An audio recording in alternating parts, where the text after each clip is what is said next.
Start by telling you that back in 1974, I was asked by a friend to take some photographs for a local history publication for our Galway Preservation Society. And one of the assignments was to take a photograph of a piece of stoneware. It was at an antique shop in Galway Village. Well, I can't tell you, I was completely dumbfounded when I saw the piece. It was a beautiful 4-gallon ovoid crock with a beautiful cobalt blue design. And so that's what lit the fire for me and some of my friends in the Galway Preservation Society. So we have done our best, starting already way back in the early 80s, to do an inventory of pieces that were available in the area, pieces owned by people in the Galway area. And interesting enough, we have just resumed. There was a big hiatus. We were all working. Now we're retired, actually well past retirement. So we are now going back and doing an inventory. And so far we have located in the area more than 100 pieces of stoneware that was made in the Galway potteries. So I'm very interested in the pottery. I've done my best to be accurate as I can in the research that I've done, and had a lot of help from somebody by the name of Pat Sanders in the original early days. And we also worked with Warren Broderick. You will see a slide here with his publication on stoneware. We helped him with the chapter on Galway stoneware. So anyway, an expert I'm not, but I'm enthusiastic and I do my best to be accurate. So putting the pieces together, so the stoneware we have found has all these various labels: Nathaniel Hudson and Hudson in French, and A. Hodson and N. Hudson. So the question becomes, who are these people? You know, what do we know about them? Who were the Hudsons? And by the way, you will see in the slides the name Hodson and Hudson used interchangeably. Actually, in one of the earliest maps, one of our colleagues, Don Carpenter, now passed on, but he did a 1792 map, and on it is Hudson. But for the most part, we see the name Hodson used, and then interchangeably, and finally by about 1870, it's just Hudson. So it's a Hudson family. There was also a French involved. So where and when did they make their pottery, and where did they get the clay? Well, let's see what pieces we can put together. So the Hodson family, 1792, Don's map shows that there was somebody here as early as 1792. It's a William Hudson on land just north of the Charlton town line. And you'll see a map in a little bit that will show that. So our research is ongoing. About 3 weeks ago, I had a call. Somebody had found out that this original William Hudson, 1792, but the map is 1992, that he is the father of A. Hodson, Abram Hodson. And so that was news for us. The deeds show a Nathaniel Hodson, and have a property adjacent to the pottery, and it's the same land that we see later on for Abram Hodson. So the Hodson family was here early on in the town of Galway, just north of the Charlton town line. Interesting enough, in the 1850 census, if you look down through, Abram Hodson, Nathaniel Hodson, Joseph Hudson, who is a son of Abraham, they were all listed as farmers. And there's another son down at the bottom here, Samuel, who's living with his brother Joseph, and the mother Sarah, the wife of Abram, is in that house. But again, in 1850, they're listed as farmers, not anybody connected with stoneware. This is for Abram. Or Abraham, he is not listed as a professional in stoneware until he's 73 years old in the 1855 census. But it is interesting, in the craftsperson files, he's listed as occupation stoneware from 1840 to 1855. So even though they were all farmers, evidently they were on the side, or I don't know which was which, but they were producing stoneware as well. So from the deeds, and this is where we get the location of the pottery, it's never labeled on a map that the pottery was there, but there were some land transactions. And at the bottom thing, it says the deed describes the land as a farm formerly owned by Abraham Hodson with one boundary 20 feet east of the pottery kiln. And the premises included the pottery, kiln, shop, and small dwelling. We don't know why Thomas Mars, who was a storekeeper in Galway, why he bought that property, but I would begin to wonder if maybe he wasn't helping financially or allowing Abraham Hodson to continue his business. So on the map, and here you see, so here's the Galway Charlton town line, Galway Village to orient yourselves. If you come east from Galway Village, you go down, Crane Road, and Crane Road, as some of you know, turns over to Jockey Street. So continue down McConkey Road, and then this is where the split is that goes to Cook Road and such. So here is N. Hudson, and that is, again, the son of Abraham Hodson, and it's right above the Charlton town line. Those farms that the three owned were all right along here. And the deed that we just looked at talked about the property that was right here. Some of you remember the Heritage Acres McConkey's Trailer Park, camping ground, where there is still a camping ground there. So that is where the Abraham Hodson pottery was. That's the corner, right? No, but I just learned something else. Okay.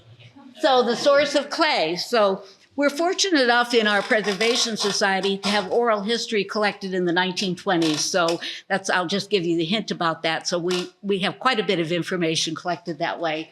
So they talk about the pottery may have been made by Hudson on the Kirby place. But again, to orient yourselves, here we are back. This Moranville is N. Hudson's place. So here we are again with Crane Road. And the Kirby place that he's talking about was where the pottery was. And they say that the clay, so oral history says, is that the clay may have been gathered across here in this area. Again, that's oral history. Warren Broderick, who wrote the book Pottery Works, it was published in 1995. He has some other ideas. First of all, he does point out that the clay used in this pottery was unusual and dark, and a mystery about where they got it. But he does go on to say, if you read down through, and I'll give you a couple minutes to read through, he does say that he thinks they must have used clay that came from other places. And he says that his Abraham's son, Nathaniel, when he made the pottery in Galway Village, which we'll get to in a few minutes, that probably was clay that came up from Long Island or someplace else. But that's what Mr. Broderick says. You might contest that. So Nathaniel Hodson, so he was the son of Abraham and Sarah. Again, he's listed as a farmer right on through the 1855 census, but the craftsperson files, just like his father was listed, so he's listed as occupation stoneware from 1850 to 1866. So, believe it or not, there was a newspaper in Galway for about a year in 1856. It was produced by a Reverend Henry Gross, who was the forefather of the people who ran, the Gross family who ran the Boston Journal. And so in that newspaper, every issue for the year that it was published, there were ads. And so here's the ad along with the stagecoach ads and stores and hotel and everything else. So here's the ad for Hudson and French manufacturers of and dealers in stoneware, Galway Village. So here's the evidence exact that indeed we had a stoneware factory in Galway Village, 1856. And the Hudson and French, so who is George French? Only from oral history. We know very little about him. It turns out that at age 21, he's a merchant, 1855, and that's when, so the ad was 1856, that's when the stoneware was being produced. I kind of wonder if he may have been financial backing. When we talk more in another program about this, there were some financial issues with the Hudson, so we would wonder about that. Here's Giles' map, 1856, Galway Village, and Dana flashed up before the 1866 map, which showed the pottery factory in the same place. So here we are at East Street. To orient you, the Catholic Church is right across the street today. The new library is right here. So it was 2 doors down from the new library. And Ed Hudson and George French lived with his mother and aunt and such over on South Street. This is very enlightening. So here's the industrial schedule, census 1860, and look at that. It amazes me, because again, I said I'm not an expert. I don't know anything about pottery and stoneware production, and if these figures are huge, but to me it seems 4,000 butter pots, jugs, etc. were on hand. And the clay in the parentheses comes from Warren Broderick. So 40 tons of one kind of clay, and it's Warren Broderick who said probably local, and another 12 tons of another kind of clay, and according to Warren Broderick, probably stoneware clay from elsewhere. Oral history again. And so people in the 1920s did remember about the pottery, and they have those various recollections of it being there, and also clay. Here's another clue to the clay. Clay was gotten in the east part of town and north of the swamp near the old town dump. Well, those of you who know the Galway Town Hall, that is just on the western edge of the old Galway dump. So perhaps, again, according to oral history, that's where some of the clay came from. Perhaps when Nathaniel had his pottery shop in Galway Village. So our clues, putting the pieces together, we use census records, deeds, maps, newspapers, oral history. And so what do we know? We know that Abraham Hodson, or he didn't change his name to Hudson, but that he was a potter.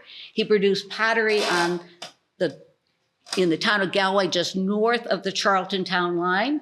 He probably got his clay in that area, and that's about it. What do we know about Nathaniel? Nathaniel, of course, there's more information. He's the son of Abraham. He produced his stoneware in Galway Village from about 1850 to 1866, and may have gotten some of his clay up near the town dump. George French, as I said, we had know very little about. We don't know where the Hudsons learned their trade. We don't know if Abraham and his son Nathaniel were producing, if they were ever working together at the site, the old site at the southern edge of the village, or whether it was up in the village. We know there was some overlapping of dates according to that industrial census, so we don't know. But there's where we found the clues, and I hope today you'll take a few minutes to look at. We brought some pieces of stoneware that you can look at, and so that's it. And so there's still more to learn. I would just say, if any of you know of any pieces that are around that we could photograph, please let us know. And if any of you know any other information about the Hudson family, please let us know.